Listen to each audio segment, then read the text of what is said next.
Rahul Gandhi ji, Gurdeep Singh Sappal ji, Rajeev Shukla ji, Raju sir, Rajesh Lilothia ji, justice Eshwaraiah ji, Samriddh Bharat के trustees और advisors doctor Saeeda Hameed, professor Mridula Mukherjee, Kancha Ilaiah sir, Ganesh Devy ji, Anil Jaihind Yadav ji, Subhashini Yadav ji और यहाँ उपस्थित प्रबुद्ध अध्यापक, सामाजिक कार्यकर्ता और प्रोफेशनल। चुनाव की गर्मी में राहुल जी यहाँ आए हैं, ये उनके लिए मतलब ये उनका इस कॉज के लिए कमिटमेंट दिखाता है। राहुल जी यहाँ आज सुबह से लोग 10 बजे से यहाँ बैठे हैं। 6-7 हम लोगों ने पैनल डिस्कशंस किए हैं जो देश में सामाजिक, राजनीतिक और सांस्कृतिक समस्या देश गुजर रही है उसके ऊपर। और मैं आपको मतलब मुझे बहुत खुशी होती है कि ये कहते हुए कि पूरा ऑडियंस यहाँ बरकरार रहा है, सिर्फ आपको सुनने के लिए ये लोग आए हैं। और दूर दूर से, सिर्फ चंडीगढ़ और हरियाणा और पंजाब से नहीं, कुछ लोग जम्मू से भी आए हैं, कुछ लोग राजस्थान से, मध्य प्रदेश से, सब अपने उस पे आए हैं।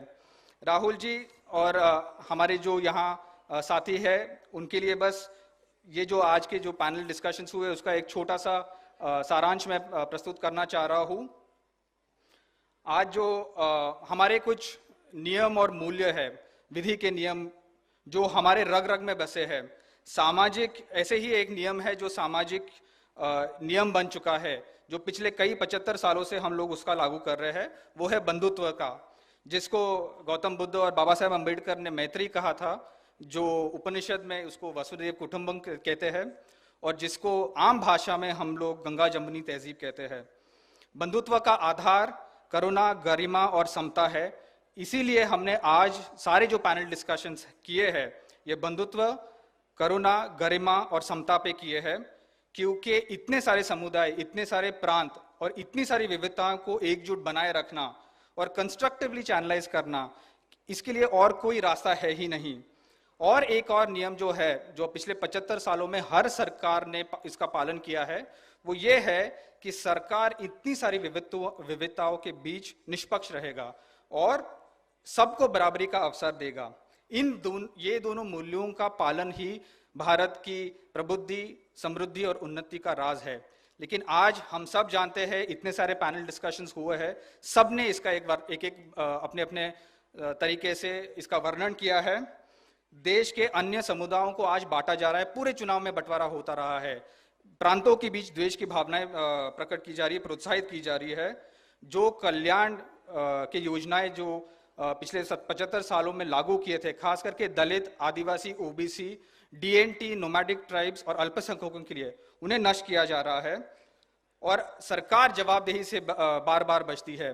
तो ये सिर्फ संस्थागत और संवैधानिक मूल्यों का उल्लंघन नहीं, बल्कि उनका राजधर्म का उल्लंघन है और हमारे स्वाभिमान, हमारे सम्मान के ऊपर वार किए जा रहे हैं।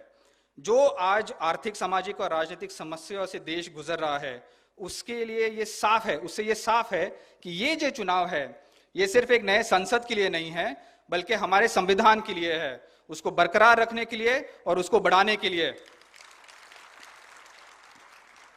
अगर देश को हमने वापस प्रगति के पथ पर लाना है तो हमें एक ऐसे नेतृत्व की जरूरत है जो हम सबकी बात संवेदनशीलता सुने, जो हमारे आकांक्षाएं, हमारे सपने हैं उनको साकार करे और जो हमें जोड़कर देश को नई ऊंचाई तक ले जाए।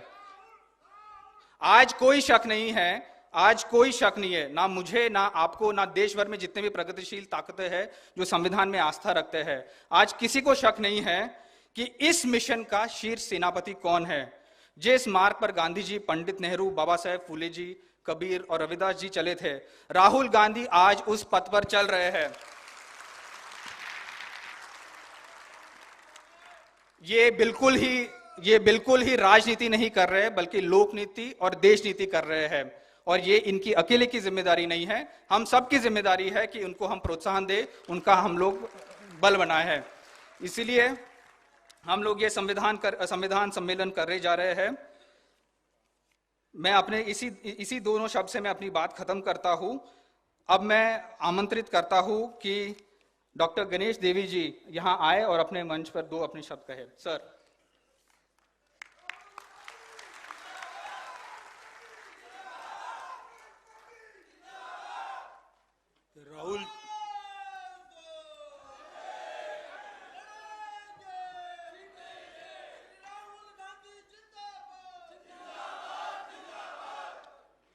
राहुल जी, मंच पे उपस्थित सभी और बहनों, भाइयों, दोस्तों, मैं जानता हूं, आप सब जानते हैं कि हम यहाँ राहुल जी को सुनने के लिए आए हैं और इसलिए मैं केवल 3 वाक्य बोलना चाहता हूं और मेरी बात पूरी करूंगा। इस देश में पिछले 200-300 साल में कुछ बहुत महत्व के डिबेट्स हुए। 18वीं सदी के अंत में, 19वीं सदी के आरंभ में एक डिबेट हुआ था। उसको इतिहासकार सनातन वर्सेस नूतन इस नाम से जानते हैं, जिसमें राजा राम मोहन राय जैसे व्यक्ति थे। और उस डिबेट में सनातन को छोड़ के, सनातन का अर्थ वेद और उपनिषद नहीं है, एक मोरिबन ट्रेडिशन जिसमें असमानता वाला समाज था, वो छोड़ के नूतन के तरफ जाने का इस देश के लोगों ने निर्णय किया था 200 साल पहले। दूसरा डिबेट इस देश में हुआ था, जिसका आरंभ लगभग 1880 से हुआ और 1940 तक उसका अंत आया था। वो डिबेट था, इस देश जब यह आजाद होगा, नागरिक कौन होगी। तो एक पक्ष बोल रहा था, ये जिसकी भूमि है, पितृभूमि, उनकी पुण्य भूमि भी होनी चाहिए, उनका धर्म भी यहां पैदा होना। लेकिन उसका पराभव हुआ और इस देश में स्वीकारा कि इस देश में जो भी लोग हैं, जिस दिन संविधान मिला 26 जनवरी 1950 के दिन जब यह गणराज्य बना, उस दिन जो भी लोग यहां हैं वो सभी नागरिक हो गए। दूसरा डिबेट था, देश ने नागरिकत्व क्या हो यह स्वीकारा था, तय किया था। और तीसरा डिबेट हुआ था, जो राष्ट्र की कल्पना है वो कैसे हो, जर्मनी, इटली जैसी भूमि को लेके हो या लोगों को लेके हो। और उसका निर्णय संविधान ने किया कि ये रिपब्लिक होगा। India is A union of states, बहुत सारे लोगों का, बहुत सारे समाजों का मिलकर राष्ट्र बनाए। 3 महत्व के डिबेट है और जिसमें नूतनता, नया बनाना, जिसमें फ्रेंच राज्य क्रांति के वैल्यूज राजू जी ने मेंशन किया था, वो समानता वाला समाज। दूसरा, जो भी यहां है वो नागरिक, उसको स्वीकारा जाए, उसको शामिल किया जाए, सम्मिलित किया जाए। और तीसरा डिबेट था कि ये फेडरेशन होगा, कोई एक नेता वाला एक कोई राष्ट्र, कोई राजा का राज्य नहीं होगा। ये तीनों डिबेट में जो देश ने मुद्दे पीछे छोड़े थे, उसको इकट्ठा करके पिछले 10 साल में इस राष्ट्र का चेहरा बदलने की कोशिश हुई है। और ये तीनों मुद्दे इस देश के प्रजा ने पीछे छोड़े थे, वो फिर से उकर के, फिर से जमीन से निकाल के हमारे माथे थोपने की कोशिश हुई है। वो टालने के लिए और हमें पीछे लेके आगे जाने के लिए, आगे to take us forward by taking us backward, ये सब बंद करने के लिए जो अथक प्रयत्न राहुल गांधी जी ने किए हैं और उनके साथियों ने किए, उसको मैं केवल सलाम कहूं तो सफिशिएंट नहीं है। वो इस यहां उपस्थित है इसलिए मैं कह नहीं रहा हूं, लेकिन इतिहास में ये लिखा जाएगा। मेरा समय पूरा हुआ है, लेकिन आधा मिनट मैं लेना चाहता हूं। सफल जी ने कहा था 2 मिनट। 1942 में जब क्विट इंडिया मूवमेंट हुई थी, तो वर्धा, उसके 1 महीने पहले वर्धा में मीटिंग हुई थी। वहां 4 रेजोल्यूशंस गांधी ने किए थे, महात्मा गांधी ने और कांग्रेस ने।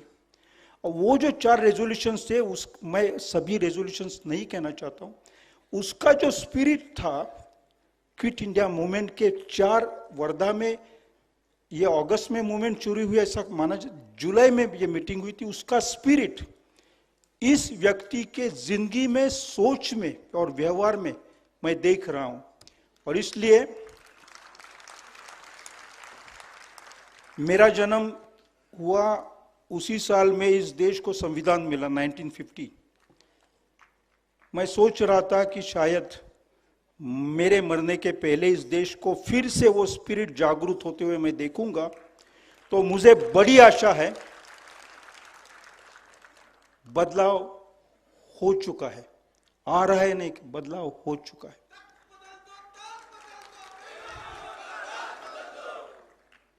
बदल गया है, बदल गया है। अब हमारी जिम्मेवारी, आपकी जिम्मेवारी है, जिम्मेवारी लेके आगे चलेंगे। We will all be with you because you are not a person, you are the voice of all of us. Thank you. Thank you doctor Devi. मैं अनिल जयहिंद जी को आमंत्रित करता हूं 2 शब्द कहने के लिए। सर।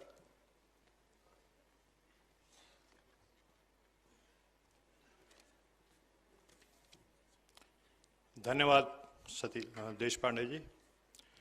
इस देश के करोड़ों वंचितों, शोषितों, दबे कुचले लोगों और हाशिए पे धकेल दिए गए जो सदियों से लोग थे, उनके दिल की धड़कन हमारे न्याय योद्धा राहुल गांधी जी,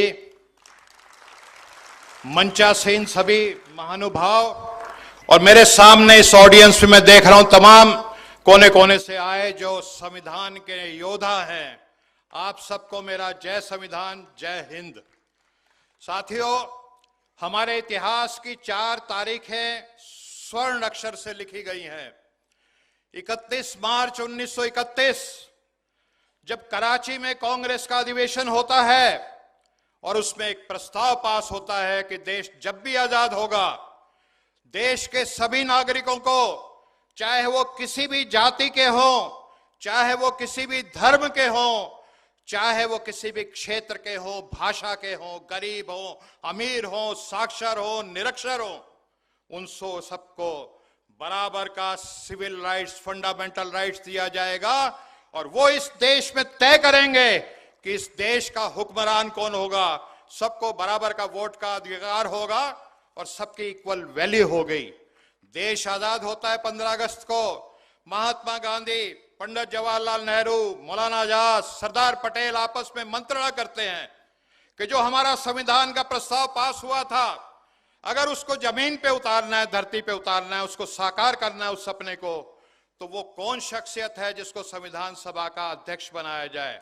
और सब तय करते हैं कि बाबा साहब भीमराव अंबेडकर को अगर इस संविधान सभा का अध्यक्ष बनाया जाएगा, इस ड्राफ्टिंग कमेटी का, तो जो हमारा तमाम स्वतंत्रता सेनानियों का सपना था वो इस संविधान से पूरा हो जाएगा। और वो 26 जनवरी को साथियों लागू हो गया। 75 साल हो चुके हैं और आपके जीवन में, हमारे जीवन में, हमारी पीढ़ियों में जबरदस्त सकारात्मक बदलाव आ चुका है और हम बहुत आगे बढ़ चुके हैं। अगर मेरी इस बात से आप सहमत हैं कि संविधान ने हमारे जीवन में सकारात्मक बदलाव लाया है, हमारे जीवन को अच्छा किया है, उत्तर किया है, तो आप हाथ उठा करके मेरी बात का समर्थन करें कि आज अगर हम इतने आगे हैं तो इस संविधान की वजह से है। और आज इस संविधान पे एक बहुत बड़ा खतरा मंडरा रहा है। कुछ जालिम ताकतें जिनको ये अच्छा नहीं लगता कि सब बराबर हो जाएं, सबको आगे बढ़ने का मौका मिले, वो जालिम ताकतें, उनकी गिद्ध दृष्टि इस संविधान पे पड़ चुकी है और वो इस संविधान को नोच नोच के तार तार करने पर तुले हुए हैं। लेकिन इतिहास और कुदरत इस बात का साक्षी है कि इतिहास में जब जब जितना बड़ा खतरा आता है, इतिहास, कुदरत हमें, हमारा भगवान, हमारा परमेश्वर उतना ही बड़ा न्याय योद्धा हमारे बीच में भेज देता है। और आज हमारे बीच में इस बड़े खतरे का मुकाबला करने के लिए जो न्याय योद्धा है, उसका नाम मैं नहीं कहूंगा, आप बोलेंगे एक बार और जी। तो अब आप सब लोग और देश के, राहुल जी, मैं कहना चाहता हूं कि तमाम 142 करोड़ जो सच्चे भारतीय हैं वो इस संविधान की सुरक्षा के लिए बड़ी से बड़ी कुर्बानी देना के लिए तैयार है, अपना सर तक कटा सकते हैं।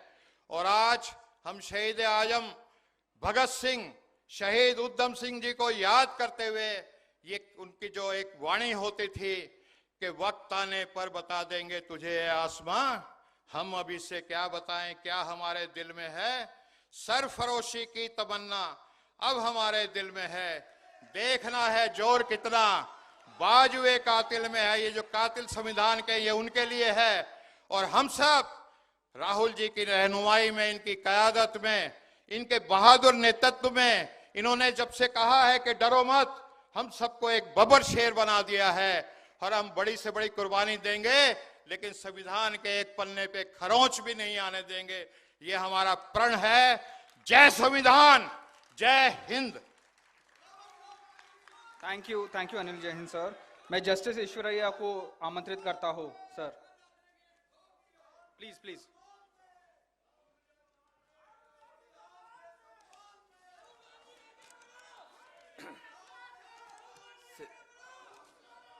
श्री राहुल गांधी जी, मेरा प्रिय और भाई और बहनों, आज मैं जो बात करना चाहता हूं, आप सबकी तरफ से जो संविधान सम्मान सम्मेलन आज हम कर रहा है सुबह से 5 सत्रों में, फिर अपने संविधान का पूर्व की स्थिति क्या है वो सत्रों में डिस्कस किया गया है। और संविधान बोलता है हम प्रिपेयर करें सो है हमारे बिहाफ जो कॉन्स्टिट्यूशनल डिबेट होके श्री बाबा साहेब अम्बेडकर ने लिखा है। क्या लिखा है? We the people resolved the constitution of India into a socialist secular democratic republic and to secure all its citizens social, economic, political justice, equality, liberty and fraternity। माना आज जितने में प्रियम्बल में बोला गया है वो पूरा ही वायलेट किया है। जो अनइक्वल को उन्हें ज़्यादा कर दिया है, फ्रीडम खींच लिया है, फ्रेटर्निटी के ऊपर, फिर उन्हें भाईचारे के ऊपर इतना नफरत फैलाया है और नफरत करवाया गया है। जो अपने के ये लोग बीजेपी वाले ने बोलता है, अपने जो कांग्रेस सरकार ने पहली 1951 में जो 15(4) जो बैकवर्ड क्लासेस को, सोशली एजुकेशन बैकवर्ड क्लासेस को जो अपने वेलफेयर कुछ रिजर्वेशंस के वास्ते प्रोविजन किया है। बाद में फिर अपने कांग्रेस गवर्नमेंट में सोशियो इकोनॉमिक कास्ट सेंसस 2011 में करवा है। इसके पहले मंडल कमीशन रिपोर्ट ने कांग्रेस गवर्नमेंट ने इंप्लीमेंट किया है। और हायर एजुकेशन में कॉन्स्टिट्यूशन अमेंड करके 15(5) Arjun Singh government education minister था, तब कांग्रेस गवर्नमेंट में हायर एजुकेशन में रिजर्वेशंस प्रोवाइड किया है। लोकल बॉडीज में रिजर्वेशंस, जो लोकल बॉडीज रिजर्वेशंस कांग्रेस सरकार ने किया है, ऐसा कांग्रेस ने सरकार किया है। अभी जो बीजेपी सरकार ने क्या किया है, जो ईडब्ल्यूएस रिजर्वेशंस को एक दिन में लाके उसमें एससी एसटी ओबीसी को निकाल दिया है। और मुस्लिम रिजर्वेशंस 1993 से है, इसके पहले स्टेट्स में है, मंडल ने मिलाया है, वो मुस्लिम रिजर्वेशंस को रद्द करना चाहते हैं। और बैकवर्ड क्लासेस रिजर्वेशंस 27% में उसमें क्रिमिलेयर लागू करके फिर उसमें खाली 14% इंप्लीमेंट हुआ और 10% में भी फिर उसको दिया है। ऐसा ये फेडरल स्ट्रक्चर है। Bharat India is A union of states, it's a federal structure. वो फेडरलिज्म को खत्म कर दिया है, डेमोक्रेसी को खत्म कर दिया है, भाईचारे को खत्म कर दिया है। जितने भी पब्लिक सेक्टर अंडरटेकिंग्स कांग्रेस सरकार ने किया है वो भी खत्म कर दिया है। उसको मोदी का गारंटी, कितने झूठा आदमी, एक झूठा आदमी 140 करोड़ के ऊपर राज कर रहा है। इतना झूठा आदमी अपने देखो कितना, मैं 2 करोड़ जॉब देता हूं, वो उसका मोदी का गारंटी नहीं दिया है। फिर अपने 14 लाख एक अकाउंट में जमा करता हूं, 14 लाख नहीं किया है, 14 लाख माफ किया है पूंजीपतियों को, और ये देश को डुबा है। फिर बाहर गए, एक भी नहीं लाया है।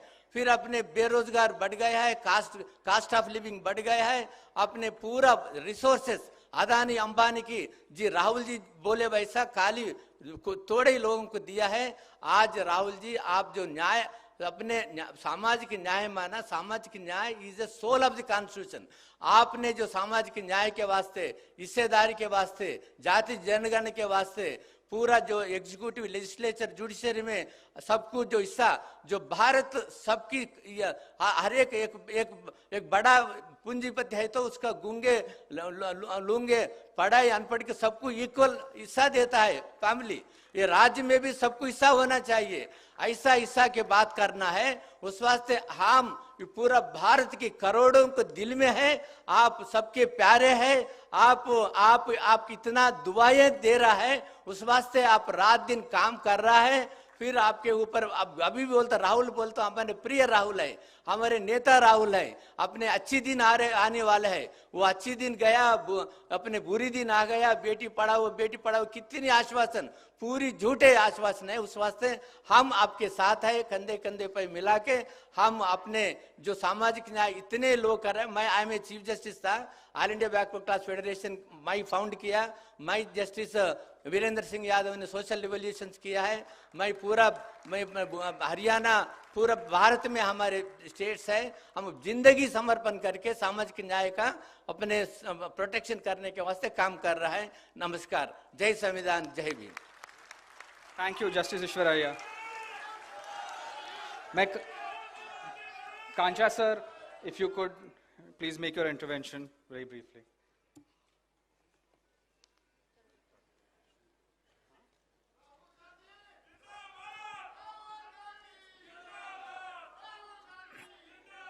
Friends,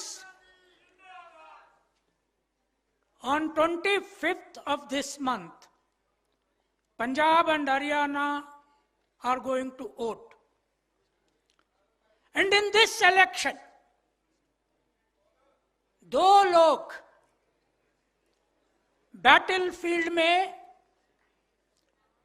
जब पहले फेज शुरू हुआ, लास्ट फेज तक बैटलफील्ड में है। एक आदमी राहुल गांधी जी कॉन्स्टिट्यूशन पकड़ के देश को बता रहे हैं, इसको बचाओ, इसको बचाओ। और ये कॉन्स्टिट्यूशन को बचाने का जो वादा है, जो गारंटी है, वो अपना मैनिफेस्टो में रख दिया है। और दूसरा, मैं एक ओबीसी हूं। प्रधानमंत्री नरेंद्र मोदी जी ने ओबीसी बोल के रिजर्वेशन में प्रधानमंत्री बना, मगर रिजर्वेशन में प्रधानमंत्री बनने के बाद ओबीसी को कुछ नहीं दिया, पूरा अदानी को दे दिया।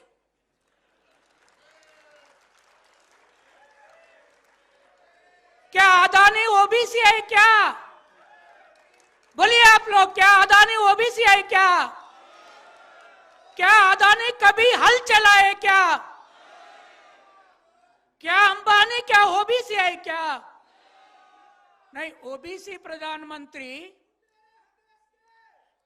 प्रधानमंत्री अगर आदिवासी को दिए तो मैं खुशी हूं, अगर ओबीसी प्रधानमंत्री दलितों को दिए तो मैं खुशी हूं।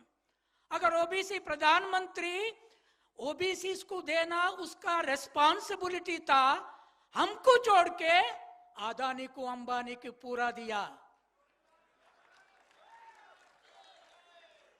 ये अच्छा है क्या? आप बोलिए पंजाब और हरियाणा लोग। मैं ये बात आपसे क्यों पूछ रहा हूं? अगर पंजाब और हरियाणा का शूद्र, जाट, वर्कर्स, फार्मर्स कल 25 को अपना हाथों में कॉन्स्टिट्यूशन लेके वोट को गए, नरेंद्र मोदी जी प्राइम मिनिस्टर से हट जाएगा। अब से हम ये रिजॉल्व करके जाएंगे यहां से।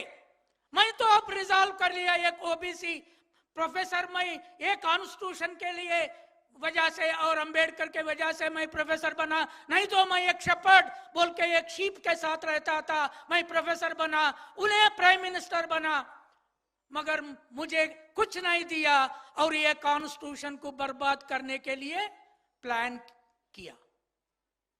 क्या बोल रहे प्रधानमंत्री जी? नहीं, राहुल राहुल जी, एक उन लोगों का चीफ मिनिस्टर बोलते हैं राहुल जी रेड कॉन्स्टिट्यूशन पकड़ के फिर रहे, वो चाइना का है। अरे यार, इतना सिख दोस्त लोग रेड टर्बन पहने, क्या आप चाइना का है क्या? इतना औरत लोग रेड साड़ी पहने हैं, आप चाइना है क्या? क्या है क्या? और आपके दिमाग में माओ है क्या, या सिख गुरु है क्या? ये असम का चीफ मिनिस्टर को मालूम नहीं है। और प्रधानमंत्री जी बोलते हैं मैं जब तक जिंदा हूं कॉन्स्टिट्यूशन को बर्बाद नहीं होने देगा। मगर हम क्या चाह रहे हैं? ओबीसी, दलित, आदिवासी, ये देश को बनाए से लोग, ये कॉन्स्टिट्यूशन 1000 साल ऐसा ही रहना होगा। क्या आप 1000 साल जिंदगी रहेंगे? 1000 साल प्राइम मिनिस्टर भी रहेंगे क्या? ना, राहुल जी कॉन्स्टिट्यूशन प्रोटेक्शन के लिए लोगों से मिलके पाद यात्रा करके, न्याय यात्रा करके लड़ाई कर रहे हैं। अगर ये इंडिया पावर में आने के बाद ये भी कॉन्स्टिट्यूशन को तोड़ने के ट्राई करे तो तुम पावर में जाने के बाद, पावर से जाने के बाद हमारे साथ आके लड़ेगा क्या? मोदी जी कभी ओबीसी के लिए नहीं लड़ा, 1990 में उन्हें नहीं लड़ा। उसीलिए मुझे कुछ भी उसके ऊपर ये उसका बातों के ऊपर रिस्पेक्ट नहीं है। उसीलिए we have to resolve here, all of us here, that in every house we will keep a constitution in red colour only. Red is our blood. Red is working class blood, Indian working class blood. It is not China's, it is not America's, it is Indian working class blood. मैं उसीलिए last बात बोल के छोड़ देता हूं। पंजाब का farmers के ऊपर मेरा रिस्पेक्ट इतना बड़ा हुआ, आप बीजेपी का फार्मर लॉस को हटा के उसको तोड़ के फेंक दिए। अगर यहां आप रिजॉल्व करके जाएंगे, 4 जून को बीजेपी का गवर्नमेंट को निकाल के बाहर फेंचेंगे। पूरा देश आपके ओर देख रहे हैं। 25 को वो करेंगे या नहीं करेंगे? करेंगे या नहीं करेंगे? Thank you. Thank you Kancha sir. और अब मैं जननायक श्री राहुल गांधी जी को आमंत्रित करता हूं कि मन से संबोधित करें। एक बार आप सब लोग खड़े हो जाइए प्लीज उनके सम्मान में।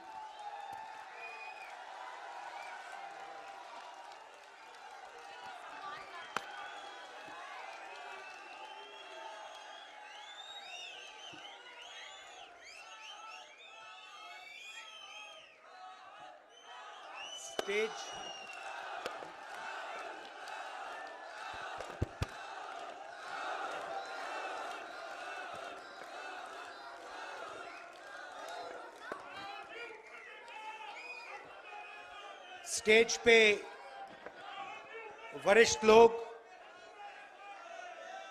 लीडर्स, भाइयों और बहनों, आप सबका यहां बहुत बहुत स्वागत, नमस्कार। थोड़ा मैं लेट हो गया, इसके लिए मैं आप सबसे माफी मांगता हूं। थोड़ा आपको कष्ट हुआ, मेरी गलती है, तो सॉरी। अभी मैं सोच रहा था जब आप कह रहे थे कि 2-3 अलग अलग डिबेट्स हुए थे 1947 में, उससे पहले, और उन्होंने हिंदुस्तान का फाउंडेशन बनाया था। और आपने कहा कि अब वही जो फाउंडेशनल आइडियाज हैं उनको तोड़ा जा रहा है, परे करा जाए। कॉन्स्टिट्यूशन सिर्फ एक किताब नहीं है। कॉन्स्टिट्यूशन, अगर आप इसको थोड़ी गहराई से देखें, ये actually transfer of power document है। और ये सिर्फ एक किताब नहीं है, ये एक ट्रांसफर ऑफ पावर की प्रोसेस है जो 1947 में शुरू हुई है। अब एक बात क्लियर है, वो 1947 में भी थी, आज भी है, शायद कल भी होगी, कि अगर आप हिंदुस्तान के पॉपुलेशन को देखें, सर्वे करें, तो आपको पता लगेगा कि तकरीबन 90% पॉपुलेशन दलित, आदिवासी, ओबीसी, माइनॉरिटी, ये फैक्ट है, इसको कॉन्टेस्ट नहीं किया जा सकता। और मेरे लिए एक ही इंटरेस्टिंग सवाल है कि अगर हम कॉन्स्टिट्यूशन को पढ़ें और उसमें साफ लिखा है कि हिंदुस्तान के हर व्यक्ति को के साथ एक जैसा बर्ताव होना चाहिए, it is also a document of equality. So it is a document of transfer of power, it is a document of equality. तो मेरे लिए सवाल इंटरेस्टिंग यही है कि भैया 90% के पास कितनी भागीदारी है, यही सवाल है, और कोई सवाल ही नहीं है। क्योंकि अगर 90% का पार्टिसिपेशन है ही नहीं, तो फिर डिबेट का क्या मतलब? डिबेट चलती जाए, वो 5% 10% डिबेट कर रहे हैं, 90% डिबेट में तो है ही नहीं। क्यों? अगर आप हिंदुस्तान के नैरेटिव को देखें और पावर स्ट्रक्चर को देखें, चाहे वो कॉर्पोरेट स्ट्रक्चर हो, चाहे हमारे मीडिया में जो हमारे दोस्त हैं वो हो, चाहे ब्यूरोक्रेटिक स्ट्रक्चर हो, उसमें 90% की आवाज ही नहीं है। और मैं ये लाइटली नहीं कह रहा हूं, मैंने इसको स्टडी किया है। तो 90% लोग नैरेटिव में है ही नहीं। आप मीडिया को देखिए,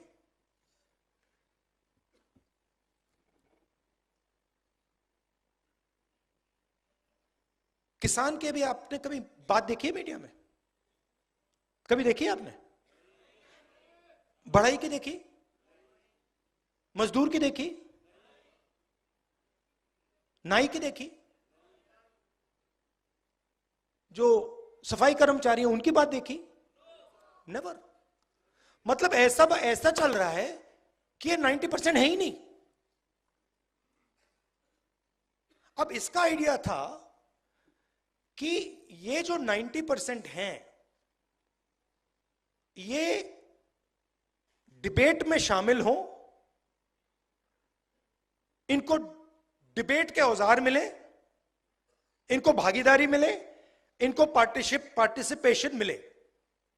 अब मान लीजिए यहां पे हम 10 लोग बैठे हैं और मैं माइक लिया हूं और मैं भाषण कर रहा हूं और उनको माइक ही नहीं मिलता है, तो डिबेट किस बात की हो रही है?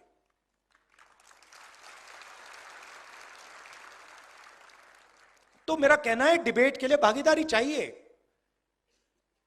पॉलिटिकल पार्टिसिपेशन चाहिए। अब आप इंटरेस्टिंग चीज नोट कीजिए, 2 चीफ मिनिस्टर अरेस्ट हुए, 2 हुए। आदिवासी चीफ मिनिस्टर अभी भी अंदर है। अजीब सी बात है, इंटरेस्टिंग बात है। 2 चीफ मिनिस्टर है, मतलब 2 स्टेट्स ने इन लोगों को इलेक्ट किया है, और आदिवासी चीफ मिनिस्टर पहले जेल गया और आज तक नहीं निकला, और नेशनल मीडिया उसको भूल गए। नेशनल मीडिया सोरेन जी के बारे में बात ही नहीं करती, जैसे वो थे ही नहीं, है ही नहीं।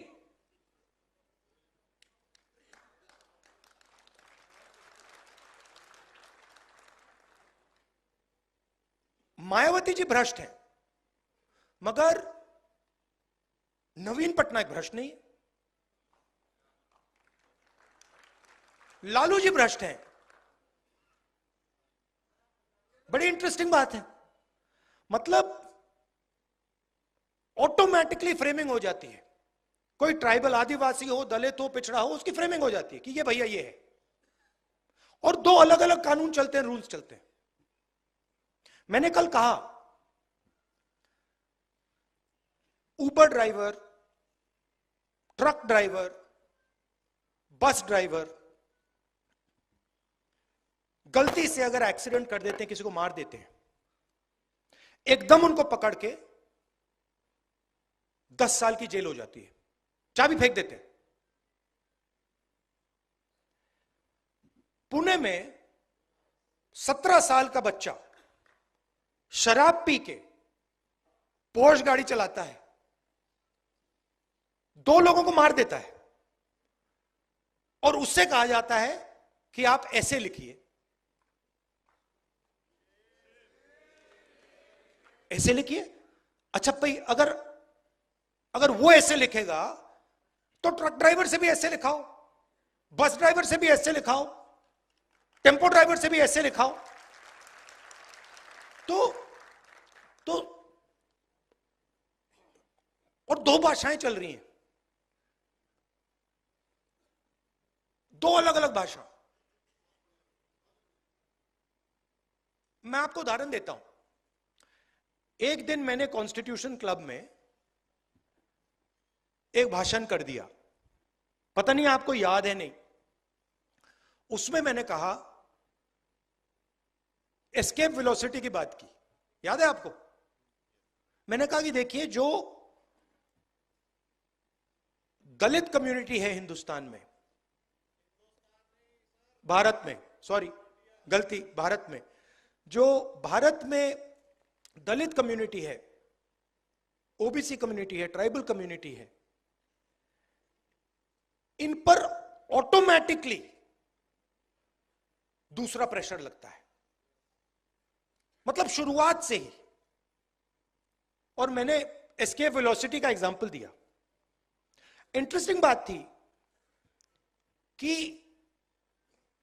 भाषण दलितों को, पिछड़ों को, आदिवासियों को बहुत अच्छा लगा, और जो हमारे मीडिया वाले मित्र हैं, हाई फ्लायर्स हैं, उन्होंने उस भाषण को रिडिक्यूल किया। और जब से मैं छोटा था, देखिए एक बात,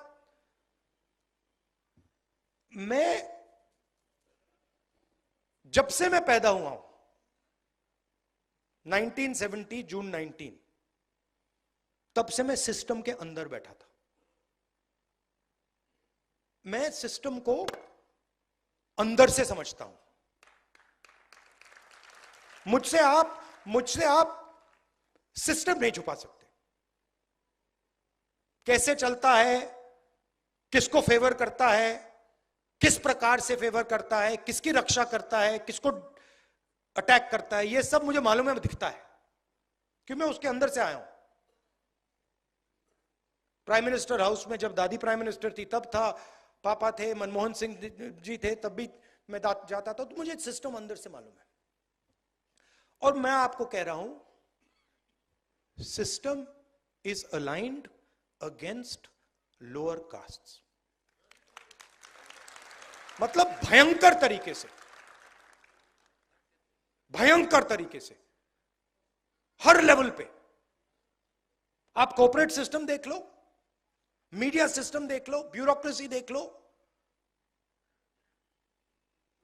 जुडिशरी देख लो, एजुकेशन सिस्टम देख लो, मिलिट्री देख लो, जहां भी आप देखोगे 90% का पार्टिसिपेशन ही नहीं है। और आर्ग्यूमेंट बनाई जाती है, मेरिट की आर्ग्यूमेंट। अब ये कैसे हो सकता है कि 90% के पास मेरिट नहीं है? हो ही नहीं सकता। तो कोई ना कोई कमी तो सिस्टम में है। मैंने पता लगाया, सारे आंकड़े निकाल दिए मैंने। मैं एक दिन आपको दिखाऊंगा, आप मतलब चौंक जाओगे।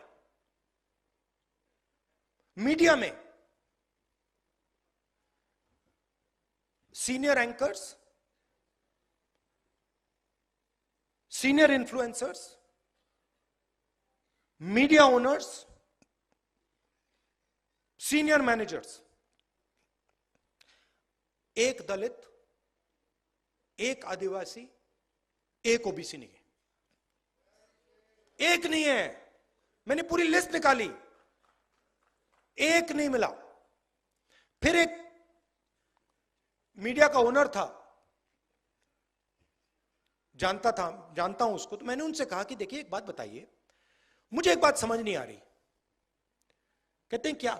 मैंने कहा आप एंड में आप अपना न्यूज़पेपर बेचना चाहते हो,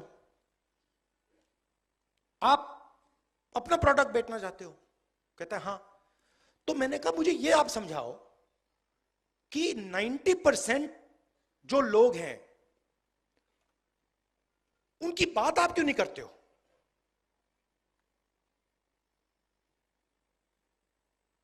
तो चुप हो गया। फिर मैंने कहा मेरे लिए एक काम कीजिए, आप जाके पता लगाइए कि आपके न्यूज़पेपर में जर्नलिस्ट्स, ये बाकी लोग ओबीसी कम्युनिटी, दलित कम्युनिटी के कितने हैं? जवाब नहीं दिया मुझे, चुप, वापस नहीं आया। और ये हर लेवल पे हो रहा है। आपने अदानी जी की बात की। फाइनेंशियल टाइम्स में एक आर्टिकल आता है, अदानी जी इंडोनेशिया से कोल खरीदते हैं, उसके प्राइस को इन्फ्लेट करते हैं और हिंदुस्तान के जो पावर कंपनीज हैं उनको वो कोयला इन्फ्लेट करके बेचते हैं। हजारों करोड़ रुपए उन्होंने ऐसे ले लिए। बिजली बिल कौन देता है? 90% देता है ना। तो पूरे का पूरे सिस्टम का यही काम है। जो 90% है उनके लिए 2-3 एवेन्यूज हैं।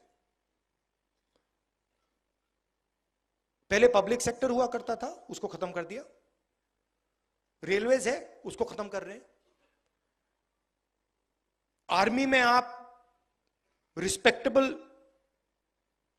जॉब पा सकते थे, उसको खत्म कर दिया, उसको मजदूर बना दिया, अग्निवीर बना दिया।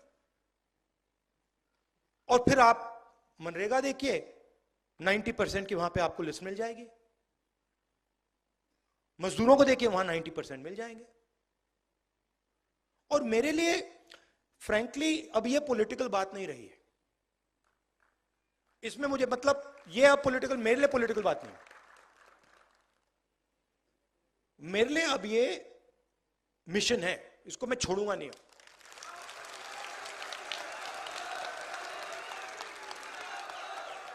क्योंकि अगर हम भारत की बात करें, अगर हम भारत की बात करें और उसमें 90% की बात ही नहीं चल रही है, 90% को भागीदारी नहीं मिल रही है, तो ये कैसा भारत है? तो ये वही भारत है महाराजाओं वाला, पुराना वाला, राजा महाराजा वाला, जिसमें मतलब 1-2 व्यक्ति पूरा का पूरा सब डिसीजन ले लेंगे, जिसकी जमीन हड़पनी है हड़प लेंगे, जो भी करना करेंगे, उसके खिलाफ तो हम लड़े, यही तो है वो। अब इंटरेस्टिंग बात है कि बीजेपी और आरएसएस सोच रहे हैं उनकी कॉन्फिडेंस लेवल देखकर कि वो ये लड़ाई जीत गए, मगर उनको ये बात समझ नहीं आ रही है कि एक्चुअली वो लड़ाई अभी हारने वाले हैं। और जितना ये इसको पीछे ले गए हैं उससे 10 गुना ये आगे जाने वाला है, और इसको कोई रोक नहीं सकता है, कोई भी नहीं रोक सकता इसको, क्योंकि ये 90% की फीलिंग है। और 90% कह रहा है कि भैया यहां पे हमारे सारे रास्ते बंद हो गए। अब मैंने एक सिंपल सी चीज कही है, कोई डिसीजन लेने की जरूरत नहीं है, सब डिसीजन छोड़ दीजिए।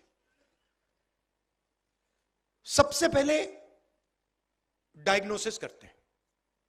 कॉन्स्टिट्यूशन में लिखा है कि हिंदुस्तान सबका होना चाहिए, इसमें सबकी भागीदारी होनी चाहिए, सबका रोल होना चाहिए। एजुकेशन सिस्टम में पार्टिसिपेशन सब कम्युनिटीज का होना चाहिए, मेडिकल सिस्टम में होना चाहिए, इकोनॉमिक सिस्टम में होना चाहिए, मिलिट्री सिस्टम में होना चाहिए, जुडिशियल सिस्टम में होना चाहिए, ये कहता है। और मैं ये कह रहा हूं कि ये असेस करते हैं। अब 70-80 साल हो गए, सिंपल है, 3 चीजें करनी है। सबसे पहले यह पता लगाना है किसकी कितनी आबादी है, जाति जनगणना, कि सचमुच में ओबीसी 50% है या 55 है या 60 है या 40 है, दलित 15 है या 20 है, आदिवासी कितना है, माइनॉरिटी कितना है, गरीब जनरल कास्ट कितना है, यह पता लगाना है सबसे पहले। दूसरी बात डीएनटी।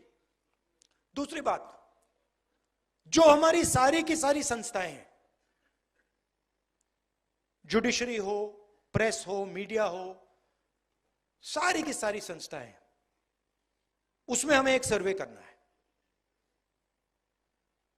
कि 90% के पास इन संस्थाओं में कितना पावर है, कितनी भागीदारी है, और इन 90% के लोग कहां हैं, किस पोजीशन पे हैं और कितने हैं।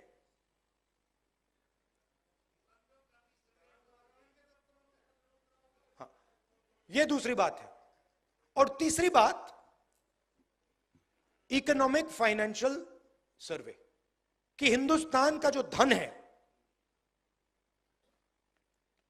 वो कितना किसके हाथ में है, उसका कितना भाग दलितों के पास है, कितना भाग आदिवासियों के पास है, कितना भाग ओबीसी के पास है, कितना माइनॉरिटी के पास है, कितना गरीब जनरल कास्ट के पास है। और हमारी सरकार आएगी तो मेरी पहली प्रायोरिटी ये 3 काम होंगे। और डायग्नोस्टिक के बाद ऑटोमेटिकली सबको पता लग जाएगा कि देश की हालत क्या है, प्रगति, सच्ची प्रगति कितनी हुई है। देखिए, अगर आपने 1% लोगों को, हिंदुस्तान की प्रगति की बात होती है, अगर आपने 1% लोगों को हिंदुस्तान का 40% धन पकड़ा दिया, तो कौन सी प्रगति है? ये तो हम वापस महाराजा वाले सिस्टम में पहुंच गए। तो प्रगति के लिए सबसे जरूरी शब्द पावर शेयरिंग, भागीदारी है। एक और बड़ी फैशनेबल चीज चली है कि भाई मोदी जी बहुत कहते हैं हमने ओबीसी को, दलित को इज्जत दी। देखिए, इज्जत आप दे रहे हो, हमें इज्जत नहीं चाहिए, हमें पावर शेयरिंग चाहिए। आप अपनी इज्जत रखिए, आप अपनी इज्जत रखिए। जिस दिन दलितों को, आदिवासियों को, पिछड़ों को पावर शेयरिंग में जगह मिल गई, तो इज्जत अपने आप मिल जाएगी, आपकी कोई जरूरत ही नहीं। तो ये आइडिया कि ऊपर से इज्जत दी जाएगी, अमीर लोग गरीबों को इज्जत देंगे, ना, कोई जरूरत नहीं है। आप अपनी इज्जत रखिए, उठा के रखिए अपनी इज्जत, हमें नहीं चाहिए। हमें पावर शेयरिंग चाहिए, हमें इंस्टीट्यूशन में जगह चाहिए, और हमें डायग्नोसिस चाहिए कि ये हिंदुस्तान की सच्चाई है। आज ये सच्चाई है, 70 साल पहले वो सच्चाई थी, आज ये सच्चाई है, और सच्चाई के बल पर हम आगे जा पाएंगे। तो ये मैं आपसे कहना चाहता था। और ये आजकल फैशन चला हुआ है, मोदी जी के लोग कह रहे हैं कि भैया हम इसको बदल देंगे, ये इसको हम चेंज कर देंगे, इसको फेंक देंगे, इसको फाड़ देंगे। ये आप लोग ये सपना मत देखिए, आपकी बस की नहीं है, इसको कोई छू नहीं सकता है, कोई शक्ति नहीं छू सकती है, और जो छुएगा उसका मुकाबला हम सब करेंगे। ये और ये जो है ना किताब, ये एक और बात इसके बारे में कहना चाहता हूं। ये लोग कहते हैं कि ये किताब इंडिपेंडेंस के टाइम बनी है, ये गलत है। ये किताब बहुत पहले बनी थी, इसको इस फॉन्ट में नहीं रखा गया था। मगर अगर आप गुरु नानक जी से बात करते तो वो भी कॉन्स्टिट्यूशन की ही बात कर रहे थे। अगर आप बुद्धा से बात करते तो वो भी कॉन्स्टिट्यूशन की बात कर रहे थे। नारायण गुरु जी की बात कीजिए, बसवना से बात कीजिए, अंबेडकर जी से बात कीजिए, फूले जी से बात कीजिए, सब के सब बेसिक प्रिंसिपल्स इसी किताब के थे। तो हम 50 साल पुरानी लड़ाई नहीं लड़ रहे हैं, हम हजारों साल पुरानी लड़ाई लड़ रहे हैं। और अगर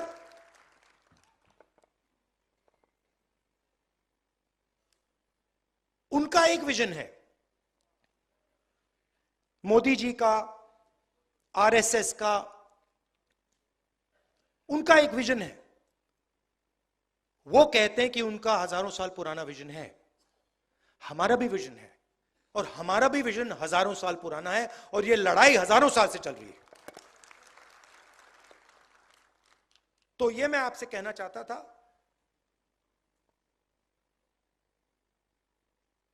एक्चुअली आप मुझे रास्ता देते हैं, क्योंकि आपका एक्सपीरियंस है। मैं अगर कहूं कि जो दलितों के दिल में फीलिंग आती है उसको मैं समझता हूं, वो गलत है। तो मेरा काम आपकी जो फीलिंग है उसको समझने का है, आपका जो दर्द है उसको समझने का है, और आपके साथ मिलकर लड़ने का है। और मैं आपको यह कहना चाहता हूं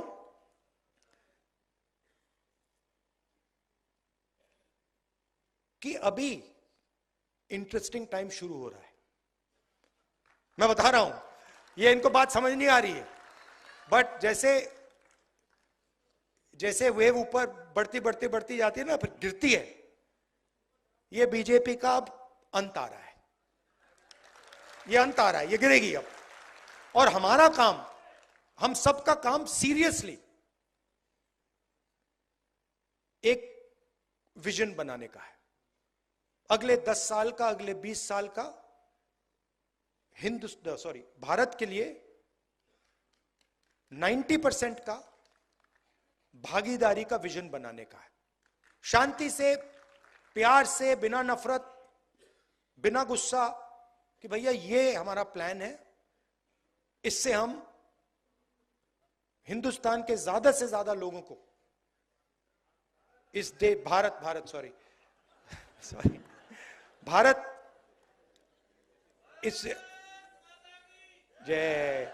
इससे हम ज्यादा से ज्यादा लोगों को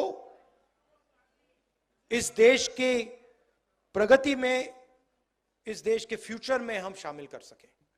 और ये लंबा रास्ता है, हम सब एक साथ इस पे चलेंगे और बहुत अच्छा रिजल्ट आएगा। आप सबका दिल से बहुत बहुत धन्यवाद। एक बार फिर माफी मांगता हूं, थोड़ा लेट हो गया। धन्यवाद, नमस्कार।